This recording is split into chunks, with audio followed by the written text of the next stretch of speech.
This is the tale of Olumide, the wealthiest man in his village, and the beautiful stranger he thought was his perfect bride. It is a story of beauty, deception, and a wedding night that would forever haunt him. Hi lovelies, welcome to my channel. Please do well to subscribe to this channel if you have not done that, and don't forget to like and share my video. In the heart of a prosperous Yoruba kingdom, there lived a man named Olumide. He was as wealthy as the earth was fertile, with fields of yam stretching further than the eye could see, and barns overflowing with maize. His compound boasted of walls of intricately carved woods. Despite his many blessings, Olumide was not a man of humility. He was arrogant, his heart swollen with pride, and his gaze dismissive of anything he deemed imperfect. He had long decided that his wife would be a paragon of beauty, a woman whose grace would make the sun jealous, whose skin would be flawless, and whose smile will enchant kings. He wanted perfection, but his idea of perfection was purely external. He cared not for a gentle spirit, a kind heart, or a wise mind. Week after week, matchmakers brought forth the most eligible young women from surrounding villages. Each one was beautiful, hardworking, and possessed of good character. There was Adunni, whose laughter was like the tinkling of bells, but Olumide found her hips too wide for elegance. There was Sade, whose hands wove the most beautiful dresses, but Olumide declared her skin too dark, lacking a certain luminescence. Then came Omotola, whose wisdom was sought by elders, but Olumide scorned her slightly callous feet, unfitting for a queen. None are worthy, he would declare, his voice booming through his compound. Their beauty is fleeting, their perfection flawed. I will not settle for anything less than a goddess, a woman untouched by the imperfections of this world. His family sighed. His sisters whispered in frustration, but Olumide remained unyielding.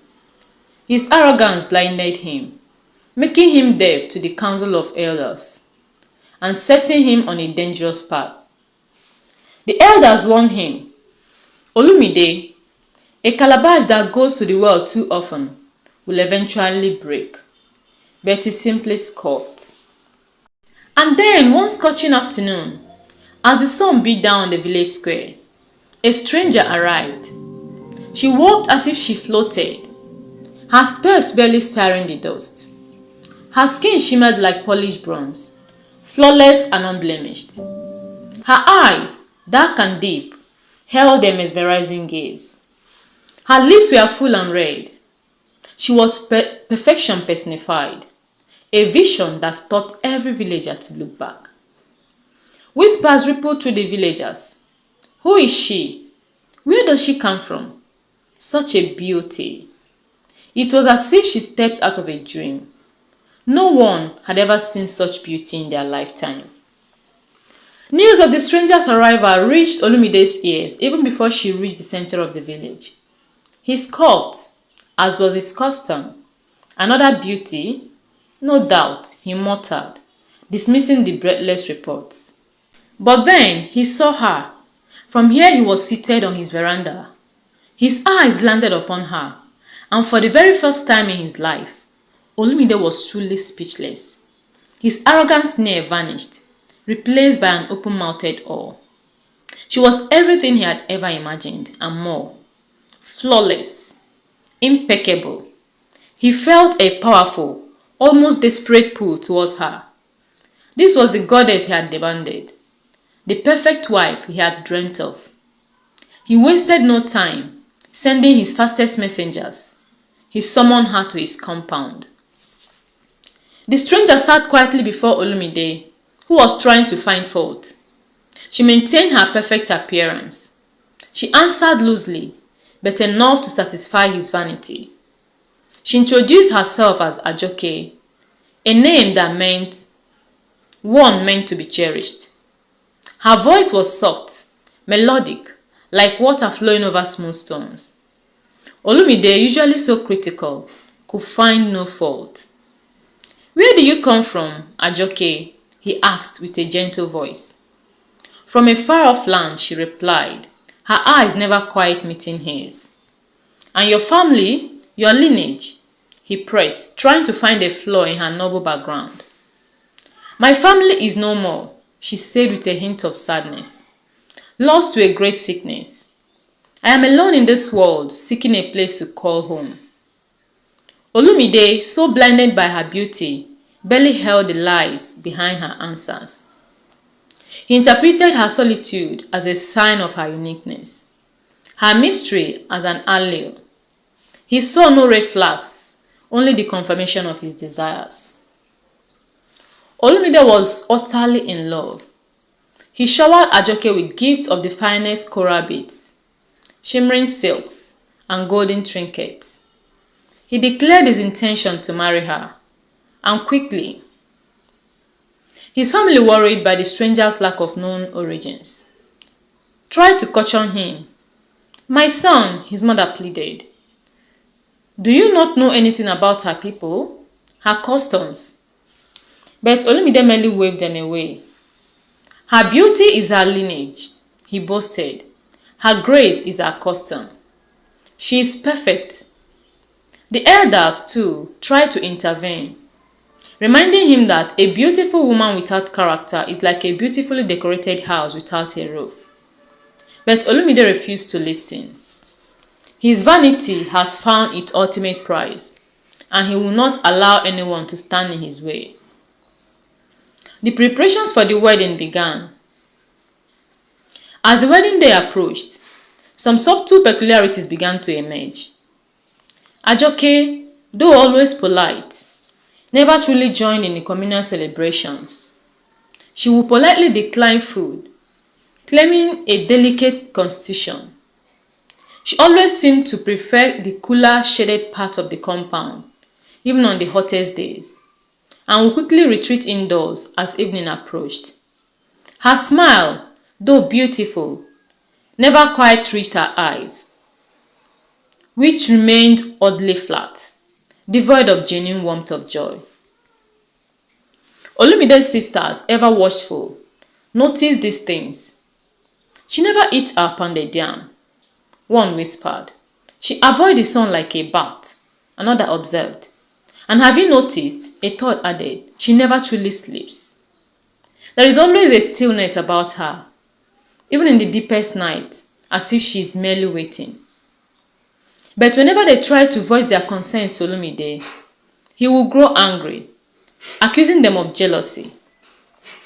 His obsession with Ajoke's external beauty blinded him to these unsettling signs. The wedding day arrived, a spectacular ceremony that brought together guests from far and wide. The air was filled with the joyous rhythm of talking drums, the melodious singing of praise singers, and the rich aroma of roasted meat and palm wine. Ajoke, adorned in the most exquisite fabrics and priceless beads, was breathtaking. She moved through the festivities like a queen, a living embodiment of perfection. Olumide swelled with pride, convinced he had proven everyone wrong. His trophy wife was the envy of all. As the sun began to dip below the horizon, painting the sky in hues of orange and purple, the celebrations intensified. The final rituals were performed, and with triumphant shouts, Olumide was declared husband to Ajoke. As tradition dictated, she would be led to his private chamber for their wedding night, a night meant for intimacy and new beginnings. Finally, the crowds dispersed, the drums squeaked, and a nervous excitement filled Olumide. This was the moment he had dreamt of. He entered his private chamber, fragrant with jasmine and lit by the soft glow of oil lamps. Ajoke was already there, seated on their marriage bed, her back to him, her posture elegant and serene. He felt a thrill course through him. "My beautiful Ajoke," he whispered, approaching her, his heart pounding. At last, you are truly mine. He reached out to touch her shoulder, but she flinched, almost drawing away. He paused, confused. Is something wrong, my love? He asked. Ajoke slowly turned to face him. Her beauty was still dazzling, but her dark eyes seemed to hold a peculiar glint. A strange depth he hadn't noticed before. Olumide, she began, her voice soft but firm. Before we become truly one, there is a small matter I must attend to. A ritual of my people to cleanse myself before our union. Olumide, eager to please and still blinded by her allure, nodded. Of course, my love, anything you wish. I will need you to turn your back, she requested, her voice barely a whisper. I must not look upon me, not even for a moment, until I tell you it is safe. A shiver, cold and unbidden, ran down Olumide's spine. This was not a Yoruba custom. The moment his back was turned, the air in the chamber grew heavy. A strange, almost unholy silence descended, broken only by a series of unsettling sounds. First, a soft, wet tearing, like fabric being ripped, but somehow fleshier. Then, a faint rustling whisper, as if unseen things were moving around the room. Olumide's breath hitched in his throat. What was that sound? He heard another tearing sound, followed by a soft, squishy thud on the woven mat beside the bed. His heart hammered against his ribs. He wanted to turn, to demand an explanation, but he remembered her words. You must not look. He squeezed his eyes shut, trying to convince himself it was just his imagination, just the nerves of a wedding night. But the sounds continued. A soft sigh, a gentle snap, then another wet rustle, and another soft thud. It sounded like something was being disassembled. Fear and cold began to creep into his arrogant heart. He could take no more. The unknown was far more terrifying than any reality. With a gasp that caught in his throat, Olumide spun around. The sight that greeted him froze the blood in his veins. There on their matrimonial bed, where his perfect bride had been, sat not the flawless Ajoke, but a skeletal figure. Its bones gleamed faintly in the dim light. And where once there had been shimmering bronze skin, now there was nothing but bone and sinew. Her eye sockets were empty, dark hollows staring blankly ahead, and scattered around her on the mat were the pieces of her borrowed beauty. A delicate, beautifully crafted pair of human eyes sat on a small cloth. Beside them, a layer of human skin, smooth and unblemished, lay in a chilling heap. All the body parts she had borrowed from the forest spirit to create her illusion of perfection. The chamber was no longer fragrant with perfume, but filled with a faint, earthy smell, the scent of the forest floor, of damp leaves and decaying things. A scream tore from Olumide's throat, raw and primal. His eyes, wide with unspeakable horror, darted from the skeletal figure to the scattered part, then back again. The perfect bride, the goddess he had coveted, was nothing but a borrowed illusion, a disgusting assemble of stolen beauty. As he stared, the skeletal figure slowly, deliberately turned its empty eye sockets towards him. A dry clicking sound echoed in the terrifying silence of the chamber. It was then that Olumide understood. This was no woman. This was a spirit. An Abiku or an Egungun from the spirit world. Perhaps, or something far older and more evil.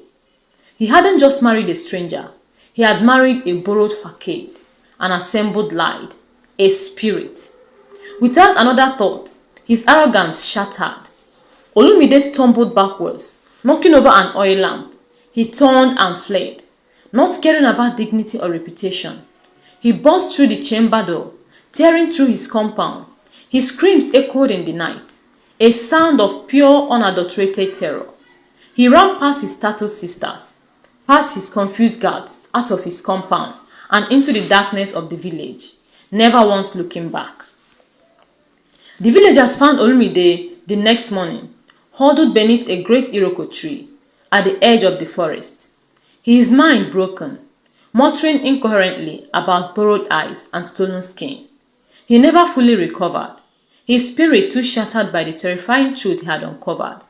He lived out his days as a shadow of his former self, a living testament to the dangers of vanity.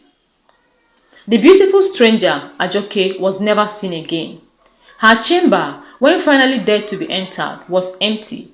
No skeleton, no scattered parts, only the faint earthy scent of the forest, a lingering reminder of what had transpired. The elders often recounted Olumide's story to the young, a chilling reminder of a profound Yoruba truth. Iwa Ewa, which means character is beauty. This ancient tale reminds us that true beauty lies not in the flawless skin or perfect features that fade with time, but in the kindness of one's heart, the wisdom of one's mind, and the integrity of one's character. For external beauty can be borrowed, it can be faked, it can even be stolen. But true Iwa, good character, that is something that truly shines from within, and it is the only beauty that truly lasts. Thank you for watching. I truly appreciate your time. Till next time, bye.